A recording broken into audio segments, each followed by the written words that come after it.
নমস্কার বন্ধুরা, আজ আমি ভিডিওতে বলবো 8ই মার্চ 2024 মহাশিবরাত্রি পর্ব। এই শিবরাত্রির পর্ব সমস্ত শিব ভক্তরা দীর্ঘ 1 বছর ধরে অপেক্ষা করে থাকে এই দিনটির জন্য। 2024 8ই মার্চ এই দিন এই মহাশিবরাত্রির পর্ব লাগতে চলেছে এবং এই দিন নানান রকম দুর্লভ কিছু যোগও নির্মাণ হয়ে থাকবে।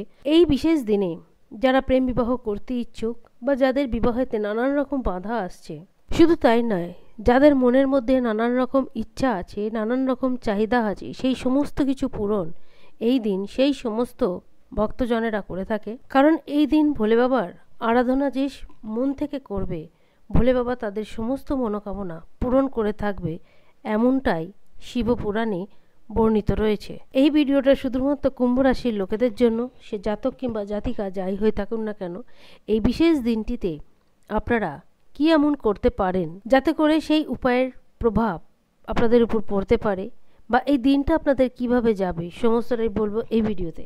এই মহাশিবরাত্রি পর্বেই দেবাদিদেব এবং মাতা পার্বতীর বিবাহ হয়েছিল, তাই হিন্দুদের কাছে এই দিনটার গুরুত্ব এবং এই দিনটার মাহাত্ম্য বিশেষ। এই বিশেষ দিনটি তিনটি দুর্লভ যোগ নির্মাণ হয়ে থাকবে। একটি হলো শিবযোগ, দ্বিতীয়টি হলো সিদ্ধ নামক যোগ এবং অপরটি হলো সর্বাহ সিদ্ধি যোগ। এই তিনটি দুর্লভ যোগেই যদি এই মহাশিবরাত্রি পর্বে দেবাদিদেবের বিশেষ আরাধনা করে থাকেন, তাহলে সেটা অত্যন্ত শুভ হয়ে থাকবে। এই শুভ যোগের মধ্যে যদি তিথি নক্ষত্র শুভ হয়ে থাকে, তাহলে মোটামুটি সমস্ত কাজকর্মের দিক থেকেই খুব ভালো রেজাল্ট আসবে।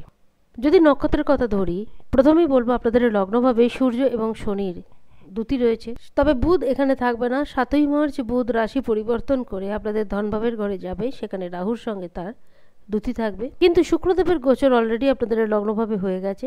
শুক্রদেবও একটি শুভ গ্রহ আপনাদের জন্য, সুতরাং লগ্নভাবে তিনটি গ্রহের দুটি এবং ত্রিগ্রহী যোগ, যেটা অত্যন্ত ভালো ফল দিয়ে থাকবে। দেখুন, পারিবারিক সুখ শান্তি থাকবে।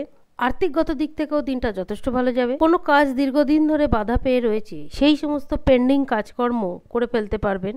কোথাও যদি কোনো অর্থ নিবেশ করতে চান, তাহলে অবশ্যই সেই কাজ করতে পারেন। মোটামুটি দিনটা সমস্ত দিক থেকেই ভালো যাবে। শরীর স্বাস্থ্য ভালো থাকবে। কুম্ভ রাশি যে সমস্ত জাতক ও জাতিকাদের জীবনে নানান রকম দুঃখ কষ্ট রয়েছে, সেই সমস্ত দুঃখ কষ্ট থেকে মুক্তি পেতে গেলে অবশ্যই এই দিন দেবাদিদেব এবং মাতা পার্বতীর বিশেষ পূজা অর্চনা করবেন। শনিদেবের 7.5 দ্বিতীয় চরণ চলছে কুম্ভ রাশির ওপর, তাই এমতো অবস্থায় যদি দেবাদিদেবের বিশেষ আরাধনা করে থাকেন, তাহলে 7.5 দুষ্প্রভাব অনেকাংশেই কমবে।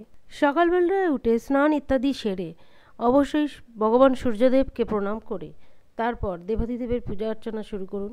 কুম্ভ রাশির জাতকরা কিভাবে এই দিন দেবাদিদেবকে প্রসন্ন করবেন, গঙ্গা জল নেবেন, তাতে কিছুটা কালো তিল দেবেন এবং সেই জল দিয়ে দেবাদিদেবের আরাধনা করুন। এবং দেবাদিদেবের প্রিয় যে সমস্ত ফুল রয়েছে, সেই ফুল অবশ্যই বেলপাতা দিতে ভুলবেন না। বেলপাতা তো নিবেদন করবেনই, এবং অবশ্যই এই দিন দেবাদিদেবের যে বীজ মন্ত্র ওং নমঃ শিবায়, এই মন্ত্র জপ করবেন।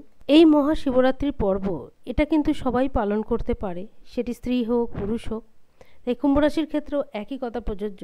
যাদের বিবাহে নানান রকম বাধা আসছে, বিবাহ হতেও হচ্ছে না, বা যারা দাম্পত্য জীবনে কোনো না কোনো কারণে অসুখী রয়েছেন, অবশ্যই এই দিন দেবাদিদেব এবং মাতা পার্বতীর পূজা অর্চনা করুন। যে সমস্ত বাধা বিপত্তি আসছে, সেগুলো অচিরেই কেটে যাবে। সমস্ত দিক বিচার করলে এই দিন যে যোগ রয়েছে, সেই যোগের কারণে সমস্ত দিক থেকেই দিনটা ভালো যাবে। আজ এই পর্যন্তই। যদি ভিডিওটি ভালো লাগে অবশ্যই জানাবেন। ধন্যবাদ।